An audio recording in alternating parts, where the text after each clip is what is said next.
Buenas tardes, el tema para tratar el día de hoy es sobre toxoplasmosis. Vamos a ver una revisión de algunos artículos.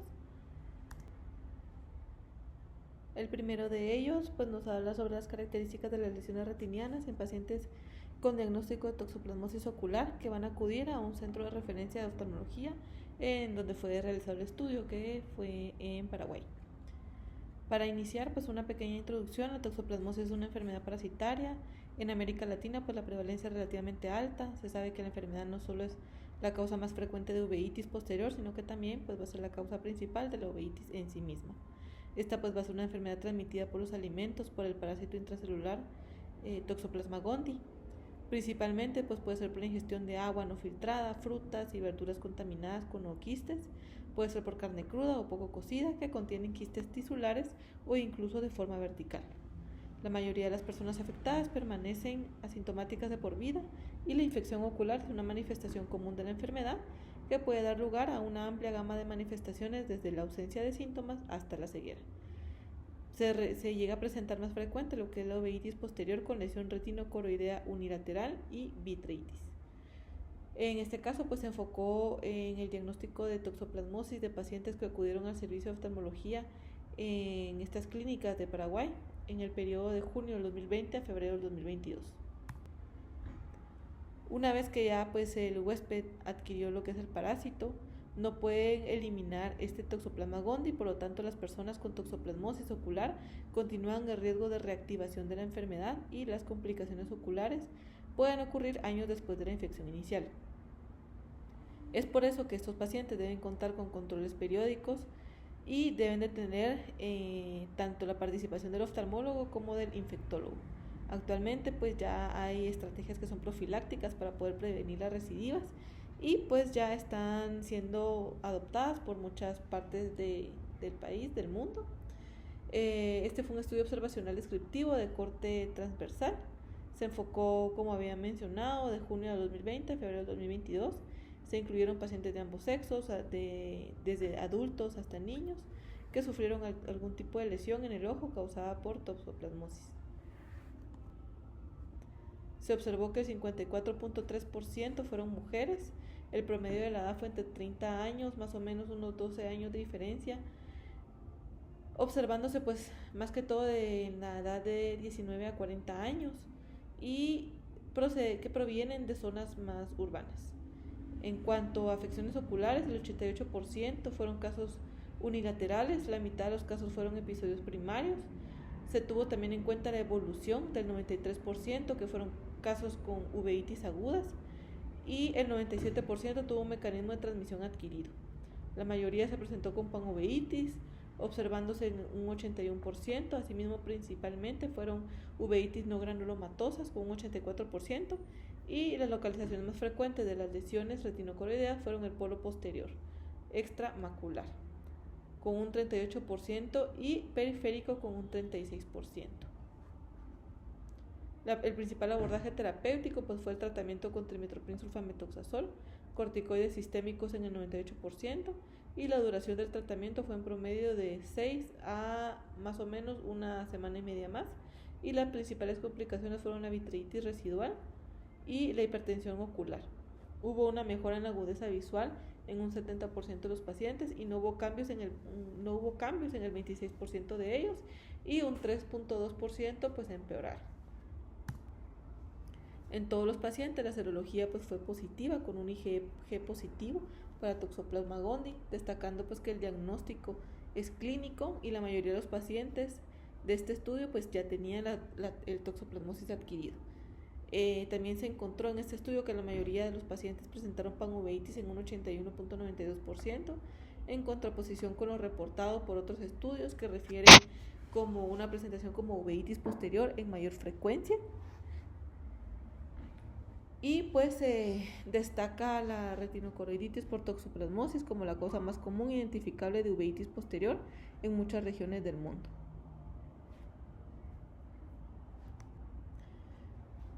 En el siguiente artículo abordamos lo que es la toxoplasmosis ocular, que es una revisión de los enfoques diagnósticos y terapéuticos actuales.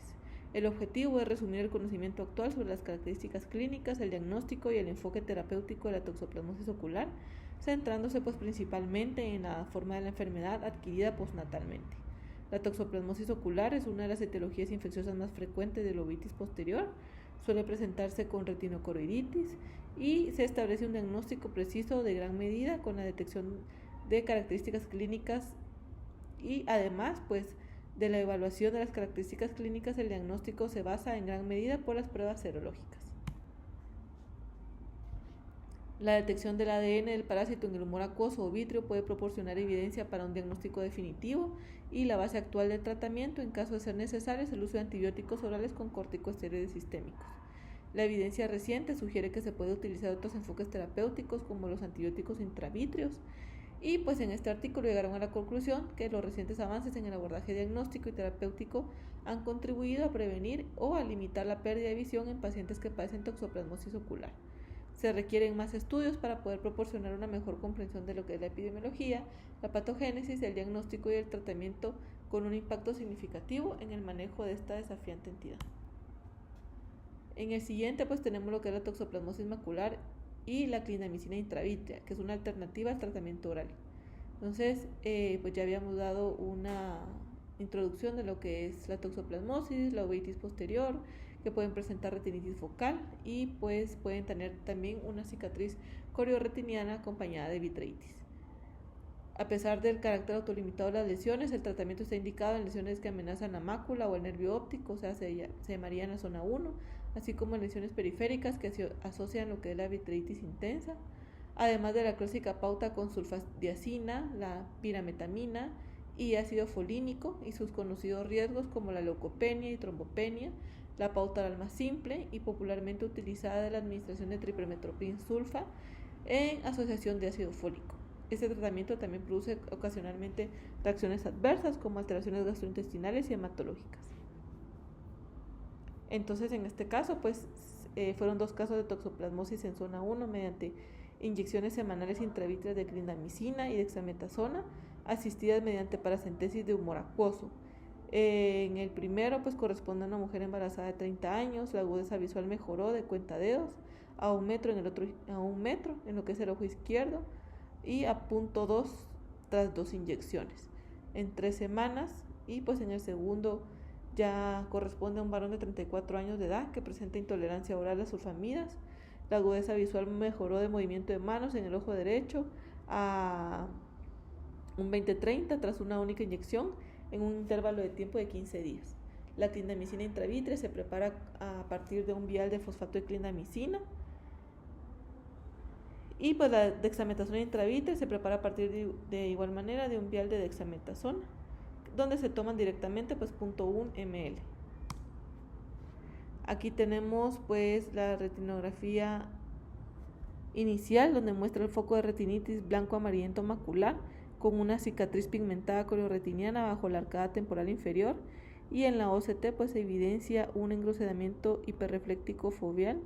Tras una inyección intravítrea de clindamicina y dexametasona pues ya se muestra una remisión del cuadro inflamatorio, y la OCT tras el inicio del tratamiento intravítreo evidencia una normalización del grosor retiniano que confirma lo que es una inactivación del foco.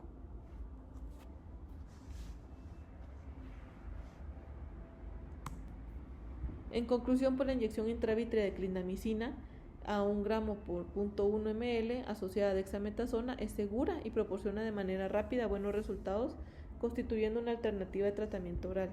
También pues se puede ofrecer además una mayor comodidad al paciente y un mejor perfil de seguridad sistémico, reduciendo las visitas de seguimiento y la necesidad de controles hematológicos. Esta alternativa terapéutica debe ser considerada en casos de toxoplasmosis oculares en mujeres gestantes, en pacientes alérgicos a sulfamidas, así como en casos refractarios al tratamiento oral o en los que se evidencie afectación de la zona 1. La pauta de administración más utilizada es la semanal, aunque en la experiencia de este artículo, lo más conveniente es monitorizar la respuesta de cada paciente basándose fundamentalmente en el cambio visual y en el aspecto tomográfico del foco infeccioso.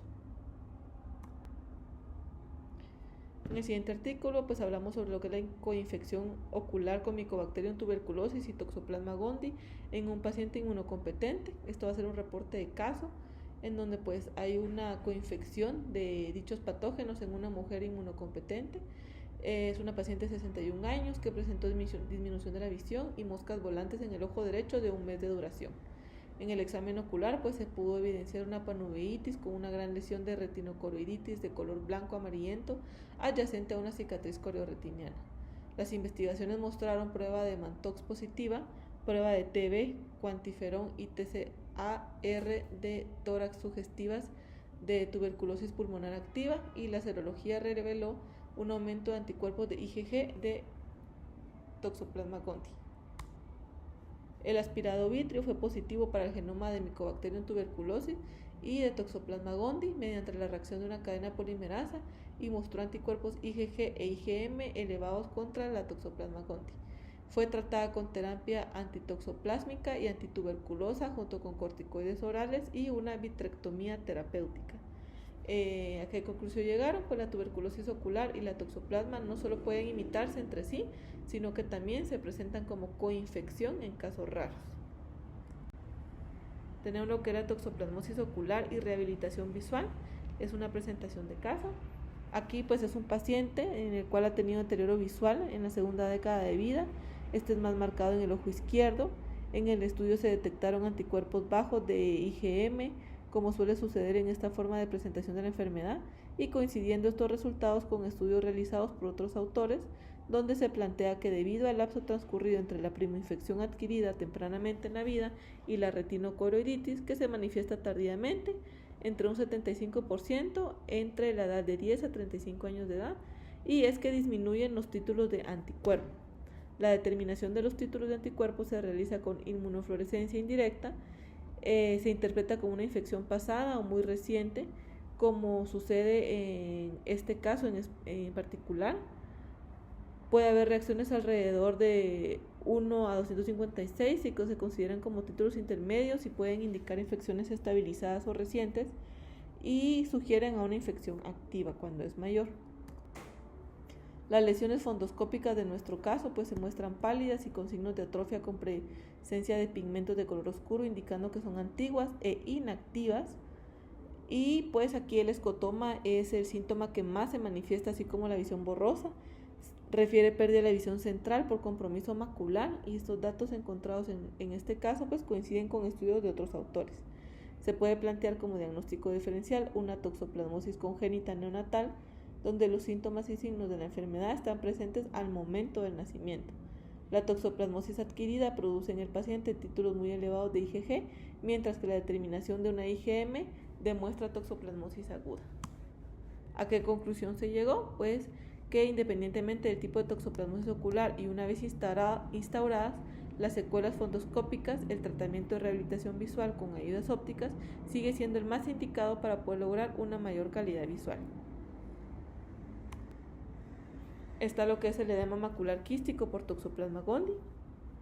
Es un paciente de 17 años que va a visitar urgencias por dolor y disminución de la agudeza visual en el ojo derecho de 4 días. Al momento del diagnóstico presentaba una agudeza visual y una actividad inflamatoria en cámara anterior moderada. En el estudio fundoscópico presentaba un desprendimiento seroso macular acompañado de una lesión blanquecina paramacular y pequeñas hemorragias adyacentes. La angiografía pues reveló un desprendimiento foveal de la retina neurosensorial con una hiperfluorescencia franca en las fases tardías. Se confirma el diagnóstico de toxoplasmosis mediante serología, y tras la instauración de tratamiento el cuadro mejora progresivamente hasta alcanzar una agudeza visual de la unidad y un resto cicatricial parafoveal. La manifestación ocular más frecuente de una toxoplasmosis es la corioretinitis. El diagnóstico de toxoplasmosis ocular puede hacerse tras la observación de las lesiones típicas en fondo de ojo y descartando otras causas de corioretinitis. Se puede confirmar el diagnóstico por serología, y pues el edema macular cistoide se produce cuando la lesión está cerca de la mácula. El tratamiento adecuado es combinar la tríada de pirimetamina, sulfadiazina y esteroides sistémicos. Está también lo que es la toxoplasmosis ocular postnatal en pacientes inmunocompetentes. Aquí pues es la causa, como habíamos mencionado, más común de uveitis, esta toxoplasmosis. Uveitis posterior puede ser de origen prenatal o postnatal, y a pesar de las estimaciones de la que la toxoplasmosis ocular postnatal es más prevalente, solo se han notificado varios casos de toxoplasmosis ocular postnatal comprobada en entornos no epidémicos. Se informa la evolución clínica de toxoplasmosis ocular comprobando de manera concluyente en pacientes inmunocompetentes. La toxoplasmosis ocular postnatal se diagnostica con lo que es anticuerpos IgG, IgM e IgA específicos. También la detección directa del parásito o su ADN, como en tiempo real de la PCR en humor acuoso. ¿Qué resultados se obtuvieron? 3 casos involucraron adultos en quienes toxoplasmosis ocular se desarrolló durante la infección primaria de Toxoplasma gondii como parte de la presentación clínica en 2 y como manifestación única en un paciente. El cuarto paciente fue un caso de toxoplasmosis ocular inactiva en un niño de 14 años, donde la infección postnatal se confirmó mediante la exclusión de la infección materna. Y la cepa del parásito causante fue genotipada solo en un caso y pertenecía al genotipo 2, que es el tipo dominante en Europa, en un paciente que adquirió la infección en África, lo que sugiere una cepa atípica. Entre sus conclusiones, pues la distinción entre toxoplasmosis ocular prenatal y postnatal solo va a ser posible en situaciones clínicas particulares y requiere una investigación de laboratorio exhaustiva. El genotipado de la cepa del parásito involucrado puede ser importante, mayormente si se sospecha de que se trata de una cepa típica que requieren enfoques de tratamiento personalizado. En el siguiente artículo hablamos sobre la ferroptosis retiniana como mecanismo crítico para la inducción de retinocoroiditis durante la toxoplasmosis ocular. Como ya habíamos mencionado, la pequeña introducción de toxoplasmosis, pero el diagnóstico de esta se basa en hallazgos clínicos que debe mejorarse incluso con pruebas bioquímicas como la reacción de la cadena de la polimerasa y la detección de anticuerpos. Además, pues la eficacia del tratamiento dirigido es limitada y por lo tanto pues se van a necesitar medidas adicionales para el diagnóstico y el tratamiento. Se informa aquí por primera vez una concentración de hierro significativamente reducida en el humor vítreo de pacientes infectados con esta enfermedad. Y pues es importante saber que para poder obtener más información sobre los mecanismos moleculares establecidos, pues ya se tiene un modelo de ratón donde tienen el Toxoplasma gondii, en el que el trazador 57FE es inyectado intravítreamente y se acumuló en la retina neurosensorial. Los ojos infectados mostraron un aumento de la peroxidación lipídica y una reducción de la expresión de glutatión peroxidasa y una deformidad mitocondrial en el fotorreceptor como pérdida de crestas. Además, la deferiprona, un quelante de hierro aprobado por la FDA, redujo la absorción de hierro, pero también mejoró la retinocoroiditis inducida por toxoplasma al reducir la inflamación de la retina. Eso es algo muy importante. Y pues en sus conclusiones mencionaban que los niveles de hierro podían servir como marcadores diagnósticos y los quelantes del hierro como potenciales tratamientos para la toxoplasma. En lo que es la neuroretinitis por toxoplasmosis, aquí pues la neuroretinitis, como sabemos, es una entidad clínica distinta que consiste en pérdida visual de moderada a grave, hay edema de la cabeza del nervio óptico, exudado macular con un patrón estrellado e inflamación vítrea variable. Aunque esta etiología suele ser postviral o idiopática, en ocasiones se demuestra una causa infecciosa aguda. Entre sus métodos se presentan 5 pacientes juveniles o adultos jóvenes con neuroretinitis con evidencia serológica de infección por Toxoplasma gondii. 4 de los 5 pacientes fueron tratados con antibióticos sistémicos y corticosteroides y un paciente no fue tratado. ¿Qué resultados se obtuvieron? Con un periodo de seguimiento medio de 50 meses, la agudeza visual volvió al 20-25 o mejor en 4 pacientes y un paciente recuperó una agudeza visual de 20-60. 2 pacientes tuvieron uno o más episodios recurrentes de neuroretinitis, lo que distingue la toxoplasmosis de la neuroretinitis idiopática, que suele ser una enfermedad monofásica. ¿Y a qué conclusión se llegó? Pues la infección por toxoplasmosis es una forma rara pero potencialmente tratable de neuroretinitis y debe incluirse en el diagnóstico diferencial de la retinopatía estrellada idiopática de Leber. Otro de los artículos nos hablaba sobre lo que son factores genéticos y no genéticos del huésped y de Toxoplasma gondii que influyen en el desarrollo de la toxoplasmosis ocular. Entonces, esta es una enfermedad infecciosa distribuida por todo el mundo, donde los gatos juegan también un papel importante en su propagación. La sintomatología, pues causada por este parásito, como habíamos mencionado, y se realiza la revisión sistémica, así como la revisión serológica.